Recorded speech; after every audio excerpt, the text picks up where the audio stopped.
السلام عليكم، ازيكم يا حبايبي؟ عاملين ايه؟ يا رب دايما تكونوا بخير وفي احسن حال. النهارده كده احنا هنعمل وصفه بسيطه جدا وجميله واقتصاديه وسهله لكل ست بيت، والبنات بقى الصغيرين المبتدئين كده. عايزه اعرفهم لو بحاجه بسيطه كده تقدروا تعملي عشوه ليكي او لجوزك مع بعض، او انتي واولادك برضو كده. حاجه خفيفه كده تتعشوا بيها او تتغدوا بيها زي ما حضراتكم تحبوا. هي سهله جدا وبسيطه وبجد طعمها جميل قوي قوي. طريقه تعجبكم. النهارده بقى يا حبايبي انا كنت جايبه فرخه، والفرخه دي بقى ايه؟ بما ان الظروف الاقتصاديه اللي احنا فيها الايام دي والحاجه غاليه بقى وربنا ينجينا من اللي احنا فيه وطلعنا من الدنيا دي على خير، فقررت ان انا اعملها ايه؟ على مرتين. فانا بقى ايه؟ خدت الصدور بتاعتها، يعني مش صدور كامله بالكتف، لا قطعت الكتفين كده وخدت الصدور. قلت اما اعملهم ايه تاني يوم للاولاد. وقطعتها كده حبايب قلبي زي ما حضراتكم شايفين شرايح كده. وقطعنا كده فلفل برضو زي ما حضراتكم شايفين. دي المكونات بتاعتنا. وده كده حبايبي بصلتين كبار وخرطناهم كده زي ما حضراتكم شايفين، يا اما في الكبه يا اما على ايدينا. انا خرطتها على ايدي. ودي علبه من الزبادي. ودي بقى ايه؟ التوابل. حاجه بسيطه شايفين كده حبايبي، يعني ما تكتروش قوي عشان التوابل ما تضيعش طعم الحاجه. وهي عباره عن بقى فلفل اسمر وبابريكا والسبع بهارات، ودي توابل فراخ. فمن كل حاجه نص معلقه صغيره كده.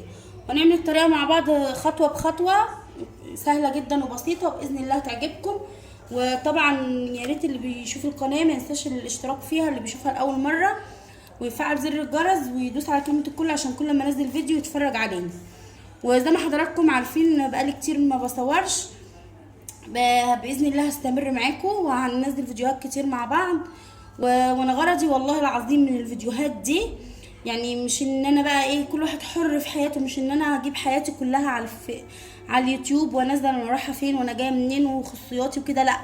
مش كده خالص. انا كل غرضي ان انا يبقى لي هدف في الحياه زي ما قلت لحضراتكم قبل كده، وان انا اعمل حاجه تنفعني دنيا واخره. وزي ما حضراتكم عارفين اذا مات ابن ادم انقطع عمله الا من ثلاث: علم ينتفع به اللي هو زي ده، باذن الله يعني. حتى لو الواحد بعد عمره طويل محدش ضامن عمره، يبقى في حاجه ان حد بيتفرج يستفيد منها.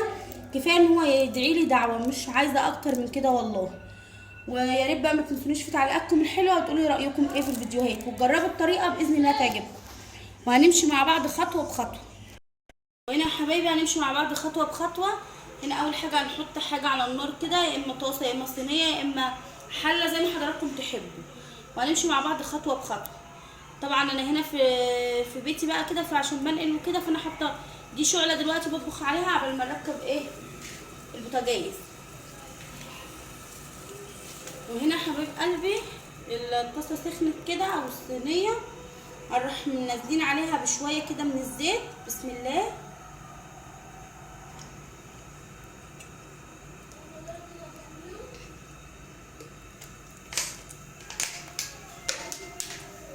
ومن قبل بقى ما يسخنوا، عشان ما بحبش، مش عارفه ليه ما بحبش في الطبيخ وكده الزيت يتقدح معايا في حاجات معينه يعني، عشان بيبقى كده طعمه احلى بكتير. وننزل بقى بالبصلايه.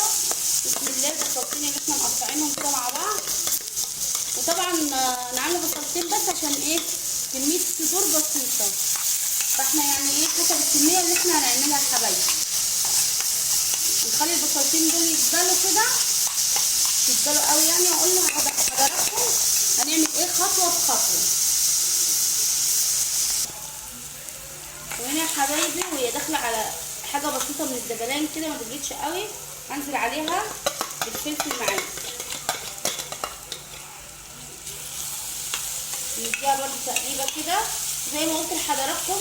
الفلفل والبصل ده طبعا حسب الرغبه، يعني نكتر او نزود حسب الكميه اللي حضراتكم بتعملوها. هطلع وتخش لي في الفيديو.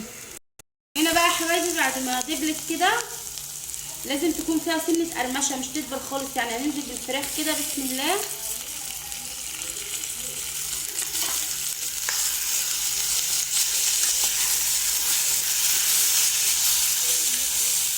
ومع الفراخ التوابل بتاعتنا. بسم الله. ونضيف ليها بقى حاجه خفيفه جدا من بودره الزعفران.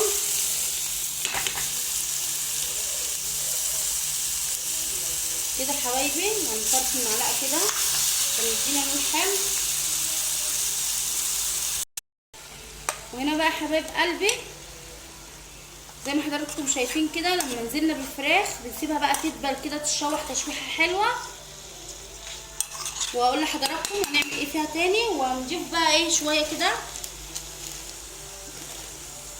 من الملح، وطبعا الملح ده حسب رغبه حضراتكم. وجربوا الاكله دي باذن الله، والله هتعجبكم جدا، واكله خفيفه وجميله، اللي يحب ياكلها بعيش ياكلها بفينو زي ما حضراتكم تحبوا، والاطفال بيحبوها جدا.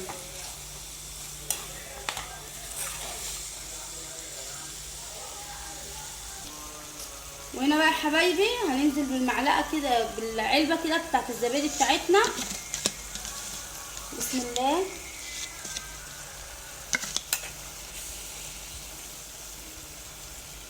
وطبعا الزبادي دي بتبقى اخر مرحله خالص، وبعدها كده تشويحه بسيطه، ودوق بقى الطعم بجد روعه، هيعجبكم جدا.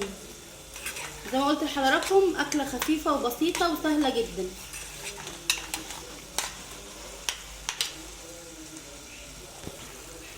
وهنا حبايب قلبي زي ما حضراتكم شايفين كده، بعد ما نزلنا بالزبادي بيبقى زي ما يكون فيها نسبه من الميه كده، بنسيبها تنشف حاجه بسيطه مش كلها يعني، نسيب فيها الصوص ده بيبقى جميل جدا. ونديها تشويحه كده، بعد كده ننزلها بقى ونحطها في سندوتشات. يا رب الوصفه تنول اعجابكم، وما تنسوش تكتبوا لي رايكم في الكومنتات، وعشان انزل لكم بكل جديد باذن الله. شاديه دياب. وده حبايب قلبي بيكون الشكل النهائي للوصفه بتاعتنا كده زي ما حضراتكم شايفين، سهله جدا وبسيطه وما خدتش مننا اي وقت، والله طعمها جميل جدا. وجربوها. وطبعا هي ما عملتش دول بس، ده عملت يعني زي دول كمان سندوتشات. وطبعا حشوه خفيفه زي ما قلت لحضراتكم كده، وعملنا وقدمت معاها كده بقسماط بقى باتيه اي حاجه للاولاد مع كوبايه شاي كده، وبجد بتبقى جميله جدا. وبألف هنا وشفا لكل اللي يجرب. واشوفكم على خير يا حبايب قلبي في يوم جديد وفيديو جديد. وشايفين بقى حبايب قلبي زي ما حضراتكم شايفين كده، يعني بصدر واحد من فرخه عملنا، والفرخه والله ما كانتش كبيره قوي يعني، كانت عاديه. عملنا كميه قد ايه من السندوتشات لينا ولاولادنا، يعني لو حبيتوا تجيبوا ده من بره شوفوا بقى هيتكلف السندوتش بقد ايه، وحاجه مضمونه وفي البيت ونظيفه، وبصراحه جميله جدا. جربوها باذن الله تعجبكم، واحلى من بره بكتير، وحاجه موفره. جربوا الطريقه باذن الله تعجبكم. زي ما قلت لحضراتكم بالله عليكم ما تنسوش تقولوا رايكم في الكومنتات عشان انزل لكم بكل جديد. واشوفكم على خير يا حبايب قلبي.